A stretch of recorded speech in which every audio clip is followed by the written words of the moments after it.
reer bariga ee maanta iyo isku maartay dadka ee gaalkacayda jooga ama dadka ee maartay ee ama garow ku nool ama dad isku qabo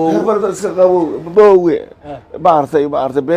beenti abuuran aan maqli jiray maartay ay waxoodo dhan waa iska warnabadeedo dad oo dhib badan male waana markii Talyaaniga saan ayagoo ilaahayeen kulligood anay islaamayeen dadkan dad nabadeed ya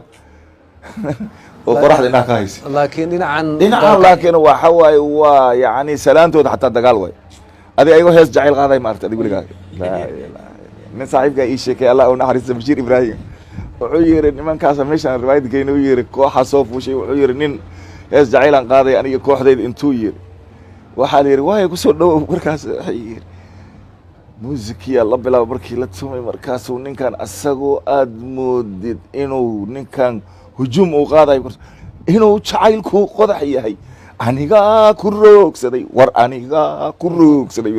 kuwi kala gadaashii xiga ku waan kugu la roogsanay on kugu la roogsanay waliba kula roogsanay ayir nimankan waxa la arki jiray nin wax jilcaan oo maartay isjiljilciya oo markuu maartay wax jacaylaan ee asaga uu niyad ee qalbiga maada xagga nabadda iyo dagaalka farqi u dhaxeeyo ma jira inda adeeg waa raasumaal adaaba yani waxaan eerniyo see waay masuurtoobi kana adaaba yaqaan ninkan waa isku dhex tuura ama ha yaqaan ama yuusan aqoonin waa ku qabsaday adeer iga leh inda adeeg waa raasumaal uu ku leeyahay markii asaga uu ku kala jabanay ma artay asaga u taala wuxuu ku leeyahay warniyo dagaal iyo rabsho ma fiicne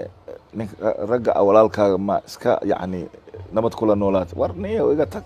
wuxuu ku leeyahay rag ka cabso iyo rabbi ka cabso rag iska dhici rabbi ka cabso meel ma wada gasho bisinko waxaa dhacay waayay maantoo dhan haddii meesha uu fadhiyo iimaanka ma qaba haddii isaga uunan hadlin hal sac ama isaga aanan qaylo iyo muran iyo meesha uusan wax ku raadinin ma aaminsana adoo aamusan ayaa lagu ixtiraamayaa xaqaaga aad helaysaa maxaa saa u yeelsa maxaa kaa qaylisana adan qayrshaan ma qado uu ku leey niman hadlin hooyadii qadisay gashaanti aamus baa lagu meheriyaa tolkaada kuma gabaye afkaaga yuusan ku gabin baa la yiri niman waran ciyaaya loo ciidamayaa baa la yiri nimanan warankaada karin warkaada ma karaa la yiri dhinaca kale marka haddaan fiirino wax oo ka duwan ma jiraan afdaboolan dahab uu ku leeyahay ninkan hadal badan oo dhan ceeb oo dhan waaba ka carab wuxuu ku leeyahay adduunya ceebaa laga ordaa aakhirana cadaab ceeb khasaara karoon kan wuxuu ku leeyahay ceeb waa laba af maroojis ma gartaya adaaba yaqaana qabri ceebeed miyaad aragtay weligaaga maya haye ninkan wuxuu leeyahay warniyow haddii wax loogu tago oo la yidhahdo niyow faatixadan kaaga maraynaa raalli waayahay uu leeyahay kan soomaa waa ka soo jeedaa maxaa dhacay kan waxaa niyow faatixada si camal faatixa ku dhasha faatixa ma diido kanna wuxuu ku leeyahay nimaan aarsan uur hooyadiisu ku jiraa nimaanan shantaada kaa dhicinin sharci kaama celiyo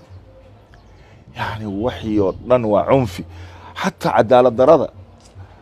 wuxuu rabaa alla ka cabsiga inuu kaa dheeray wuxuu ku leeyahay faqi tolkii kama jana tago ma gartay kana wuxuu ku leeyahay tolkaada ee toobadaada halaysaa ya